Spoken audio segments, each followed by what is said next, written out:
Bonjour à tous et bienvenue à ce live. Merci pour les likes, pour le partage. Partagez s'il vous plaît. Alors, donc aujourd'hui, qu'est-ce qu'on va voir aujourd'hui? Hacheur parallèle. Donc on a vu hacheur série. On va voir un petit exercice sur hacheur parallèle. Alors, donc on a un générateur de courant continu qui délivre un courant I. Là, on a la tension U, euh, récepteur de tension continue, E. Et là, c'est l'interrupteur K, le courant I1, là c'est K2, le courant I2. Les deux interrupteurs électroniques sont supposés parfaits. Donc ce sont deux interrupteurs électroniques. On donne les séquences de conduction de K1 et K2. Complétez les chronogrammes. Donc la séquence de K1, donc ça commence par fermer. Ensuite, on descend, ça monte, ça descend, etc., etc.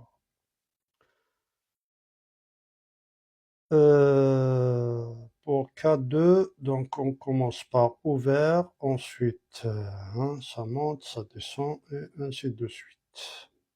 Et on nous demande de compléter le chronogramme de U de T, cette tension-là, et I1 de T et 2 de T. Donc selon ces séquences-là. Alors, donc pour U de T, donc U de T, on a K1 fermé. De là à là, K1 est fermé. Donc c'est on ferme K1.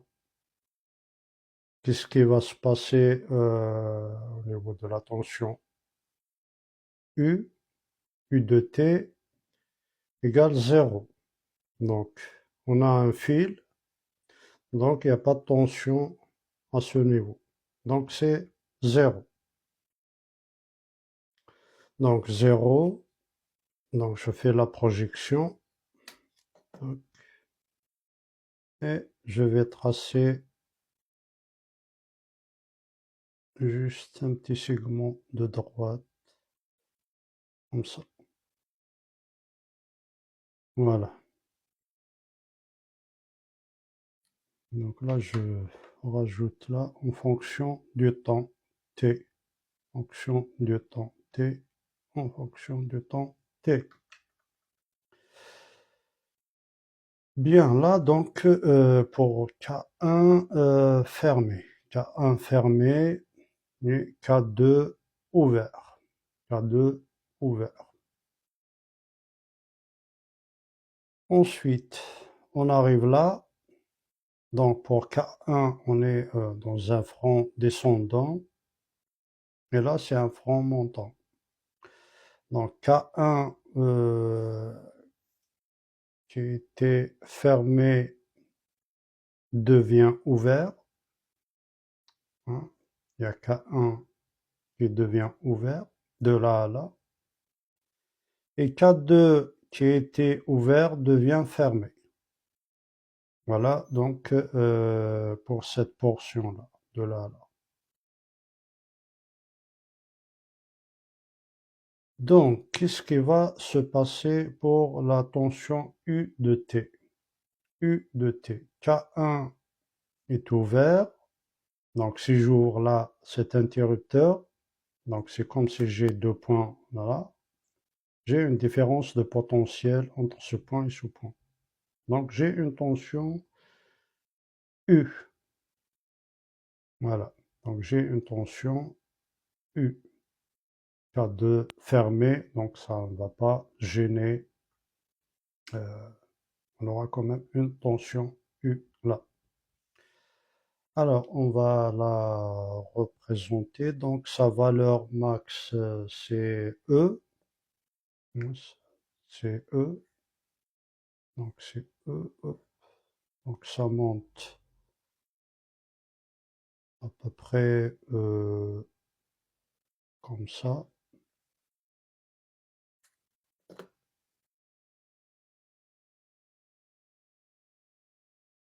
Voilà. Ensuite, qu'est-ce qui va se passer? Ça redescend. À ce niveau-là, ça redescend.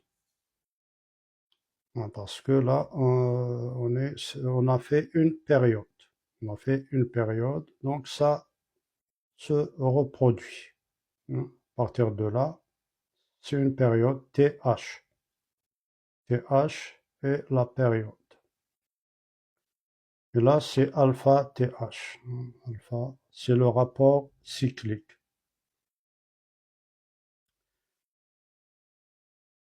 Donc, il suffit juste de reproduire ce signal-là. Donc là, de là à là, c'est 0. Ensuite, on monte à ce niveau-là.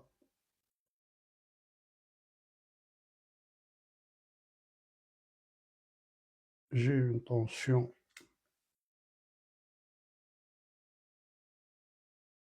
Ensuite, ça devient nul, etc., etc. Voilà. Donc, je peux mettre 3 points. Voilà donc ce que ça donne pour U de t. Donc la valeur max, c'est E. C'est E. C'est E parce que, alors pour vous expliquer un petit peu, on a cette configuration-là. Donc on a notre feuille.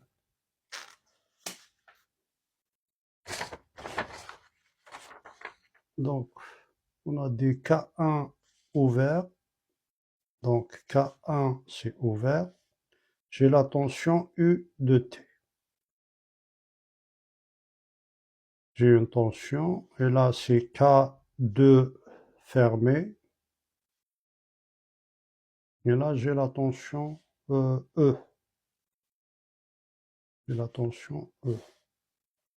Donc, si je prends un voltmètre à ce niveau-là, hein, je mesure quoi? Je mesure cette tension, la tension E.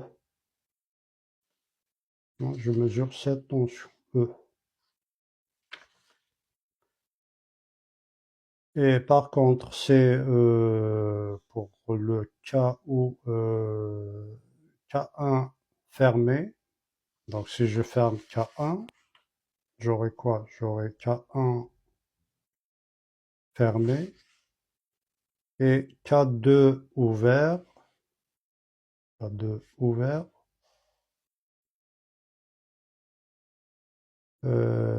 Donc là, c'est 0. Donc si on met là un voltmètre, il nous indique 0 volts. Parce que là, c'est ouvert. K2 ouvert. Voilà donc pour cette partie.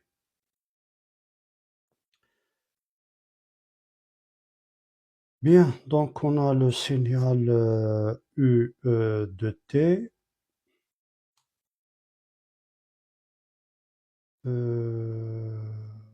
Donc, on nous demande I1 de T, le chronogramme de I1 de T. I1 de T, c'est le courant qui traverse K1. Alors, donc pour I1 de T, K1 fermé, donc si je ferme l'interrupteur K, forcément il y a un courant qui traverse K1. Donc il y a un courant. Je vais le représenter et sa valeur c'est I. Donc de là à là, j'ai un courant I. D'accord? Il y a un courant I. Ensuite, j'arrive là. De là à là, qu'est-ce qui va se passer? On a K1 ouvert, donc j'ouvre K1 et je ferme K2. K2 fermé. Enfin, il s'ouvre automatiquement, bien sûr. K2 fermé et K1 ouvert. Donc si K1 est ouvert, un interrupteur ouvert, il n'y a pas de courant qui traverse cette ligne-là. Donc si j'ouvre là, il n'y a pas de courant, donc c'est 0. Donc je fais quoi? Je descends là et je trace un petit segment perpendiculaire à l'axe des abscisses, c'est-à-dire 0, 0 ampère.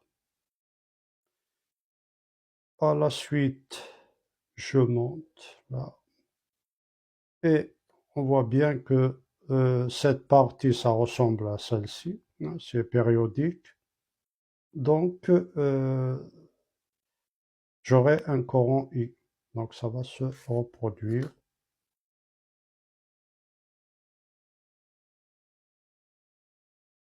Sur alpha TH.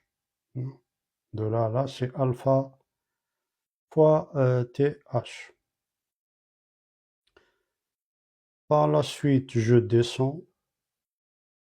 Ça devient nul, etc., etc. Voilà donc le chronogramme de I1 de T. Donc là, il s'agit bien d'un hacheur parallèle. Hacheur parallèle. Bien, donc on a I1 de T. Il nous reste quoi? Il nous reste I2 de T. I2 de T. I2 de T, c'est le courant qui est là. Hein. Donc, traverse le générateur si vous voulez, ou qui sort de l'interrupteur K2. Alors, qu'est-ce qui va se passer pour I2 de T? Donc j'ai de là à là, sur cet intervalle 0 jusque là, hein, sur cette demi-période, si je peux l'appeler ainsi, ou bien de alpha TH, on a K1 fermé.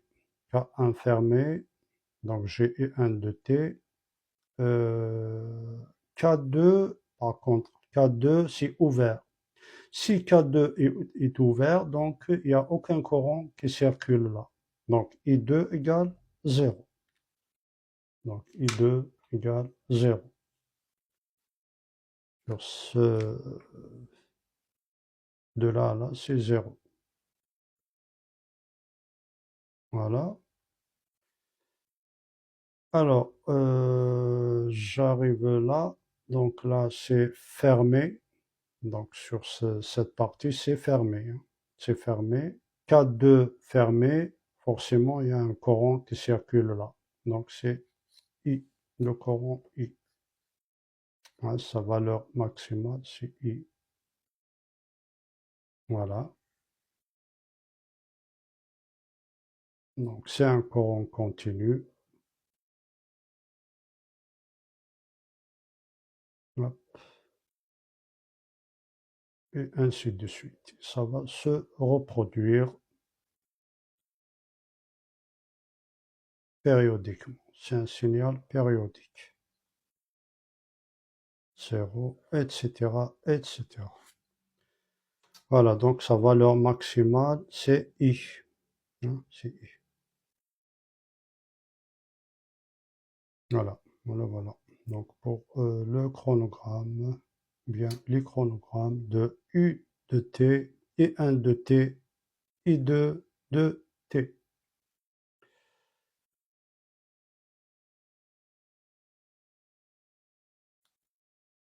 Récepteur de tension continue, générateur de courant continu. Donc on a un générateur de courant continu qui délivre un courant continu et là un récepteur de tension continue. Donc c'est un hacheur de tension. Un hacheur parallèle. Hacheur parallèle.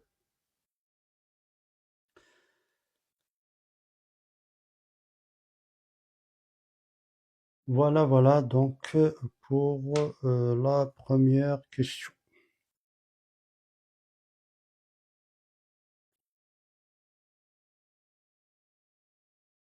Son but, c'est la commande, par exemple, d'un moteur.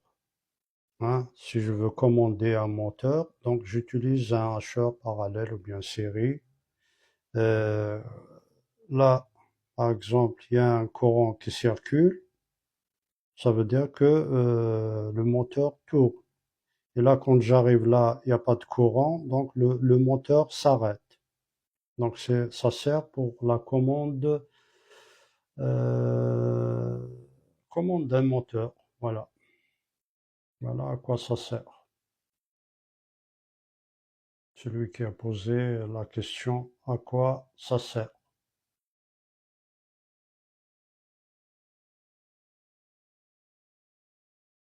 Elle sert à ça. C'est la commande de moteur.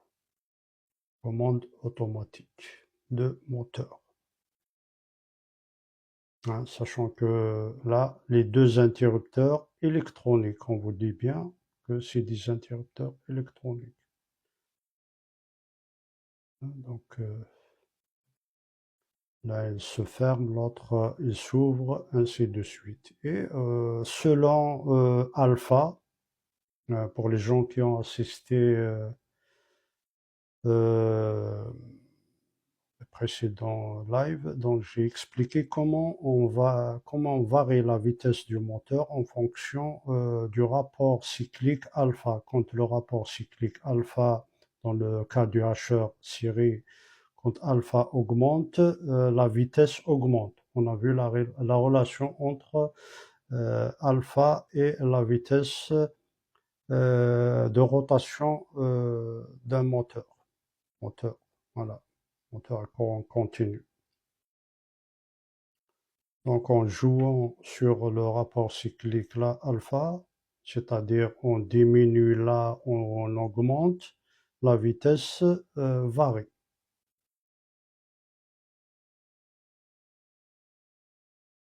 Voilà. J'espère que j'ai répondu à votre question.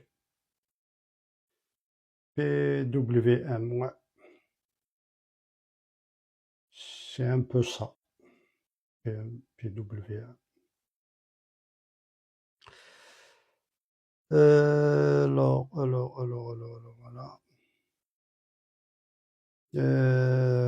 S'il n'y a pas d'autres questions, je passe à la deuxième question. Donnez la relation entre la valeur moyenne U, alpha, le rapport cyclique, et E.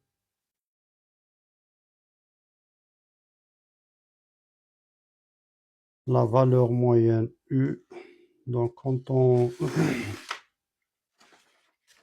donc quand vous trouvez comme ça, entre guillemets, U, ça veut dire la valeur moyenne. La valeur moyenne de la tension U de T. Alors, donc, on va faire là.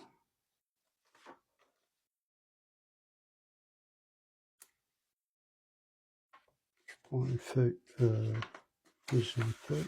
Là, je vais coller. Non, question 2. Deuxième question.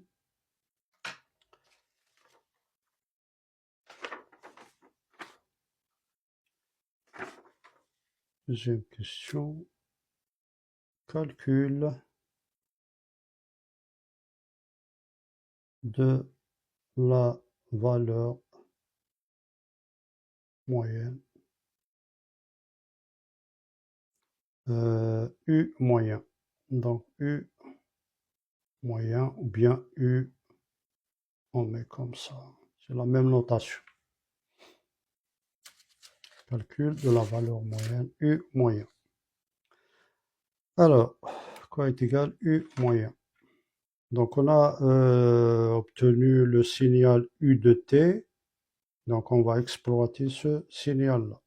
On veut calculer la valeur moyenne de ce signal. Et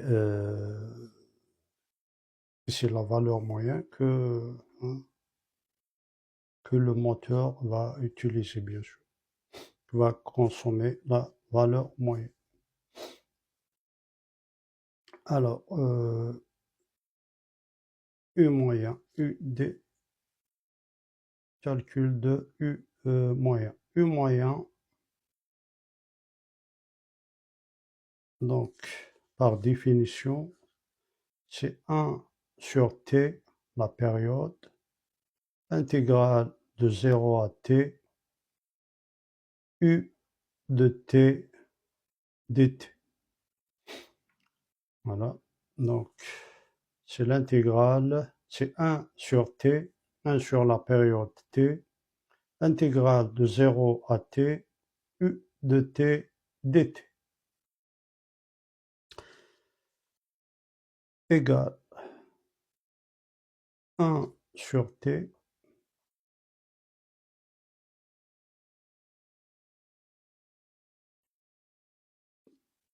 donc là, je vais calculer la valeur moyenne de U de T, ça va de 0, donc là c'est le départ du signal, hein, c'est l'origine, là c'est 0. Alors, quoi est égal à cette valeur-là? Donc le temps ici, ça vaut, donc de là à là, c'est alpha t. Donc là, je note alpha t. Et là, c'est donné la période t. hein. De là à là, c'est t. C'est-à-dire, si vous voulez, je décale un petit peu ce motif-là. Donc j'ai ce motif, hein, c'est la période. Je vais la décaler là. hein. Je vais la copier, coller ici. Donc j'aurai exactement ceci. Sauf que là, c'est l'inverse. Donc, je fais ce calcul donc pour faciliter le calcul d'intégrale, parce que là j'ai mis de 0 à t. Sinon, c'est possible de garder toujours la projection. Je projette cette période et je calcule l'intégrale mais je connais pas malheureusement bon, je dois quand même avoir l'origine du repère. Parce que là, de là à là, c'est alpha t, mais je connais pas ce point. Donc, du coup, je commence par 0. 0 jusqu'à alpha t, ensuite, de alpha t jusqu'à t. Alpha, c'est le rapport cyclique. Donc, j'ai pas le choix.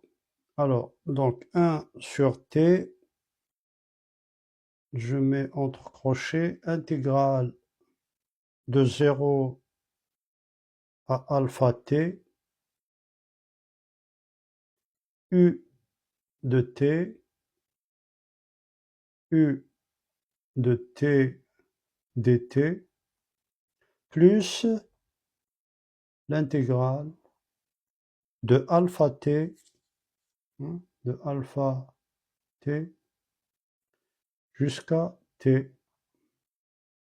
Donc, je vais calculer tout ça, l'intégrale de cette partie. U de t dt. Et je ferme le crochet. Alors, donc, U moyen égale 1 sur t. L'intégrale de U de t, je remplace d'abord. Donc, c'est l'intégrale de 0 à alpha t. À quoi est égal U de t entre 0 et alpha t? Entre 0 et alpha t, j'ai 0. Donc, c'est 0 fois dt. Plus l'intégrale de alpha t jusqu'à t. De quoi? Donc, entre alpha t et t, la valeur de U de t vaut E. Donc, E fois dt. Voilà donc l'expression de U moyen. Donc, cette partie vaut 0. C'est 0. Donc, il me reste juste à calculer U moyen égale 1 sur t. Intégrale de alpha t à t de E dt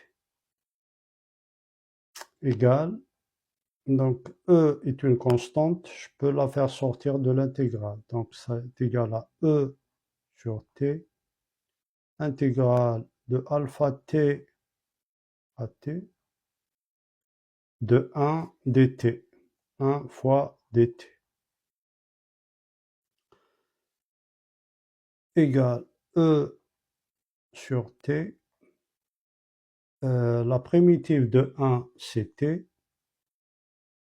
et je mets comme ça, évalue entre alpha t et t. Tout ça entre parenthèses. U moyen, donc U moyen donne E sur T, E divisé par T, et là je remplace par T la période T, moins alpha T.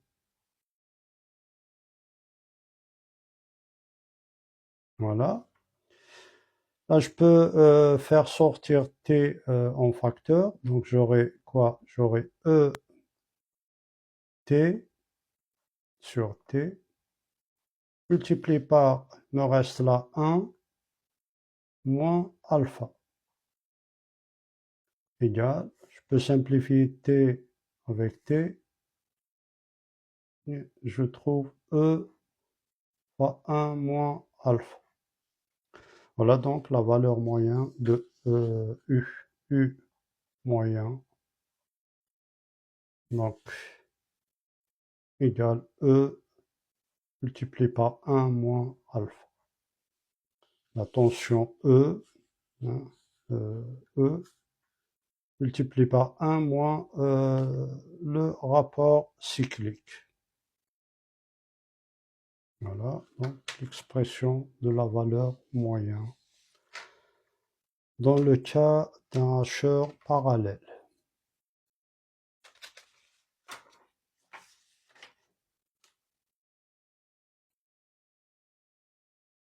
J'encadre ce résultat.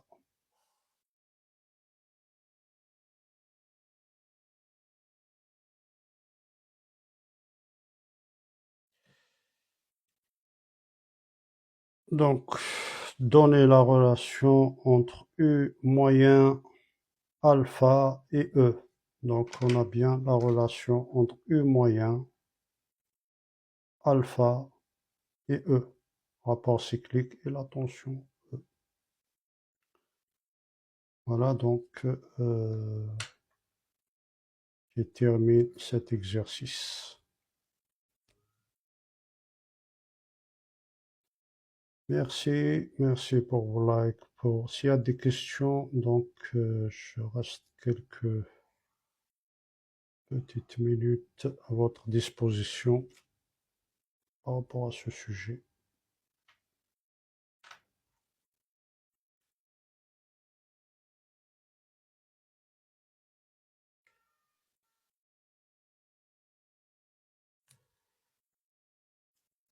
Voilà.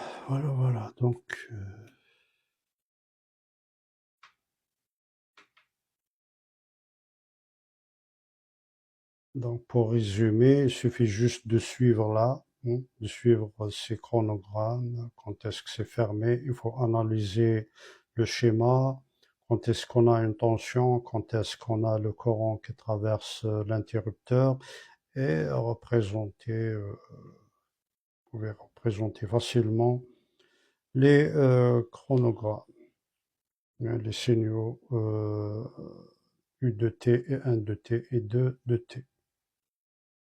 Et là, la seule subtilité pour la deuxième question, c'est de savoir, c'est-à-dire décaler la période T, donc de la décaler comme ça à 0 pour pouvoir calculer l'intégrale entre 0 et T. 0 et T. Voilà, je pense que c'est tout ce que j'ai comme remarque.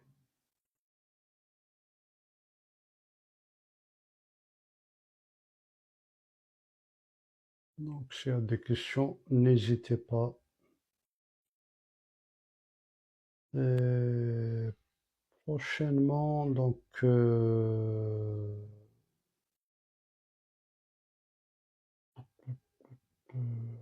alors, donc, une petite remarque là. Donc, on a U moyen égale E sur 1 moins alpha.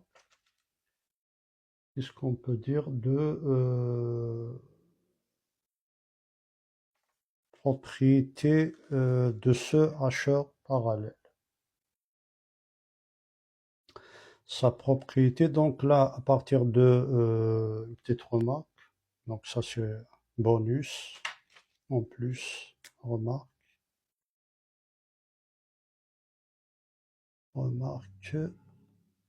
importante. Donc on a U moyen égale E multiplié par 1 moins alpha. Donc E, à quoi est égal E à partir de là? Donc d'où E, donc j'isole E égale U moyen divisé par 1 moins alpha. 1 moins alpha.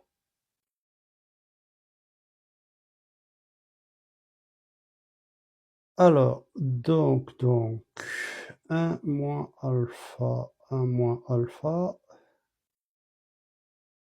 si on analyse E égale U moyen sur 1 moins alpha, on en déduit que le hacheur parallèle est un élevateur de tension. C'est un élevateur de tension. Donc, conclusion.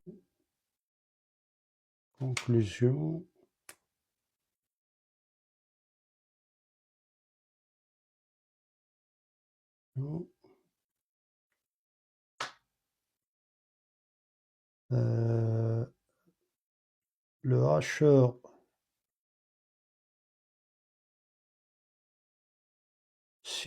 parallèle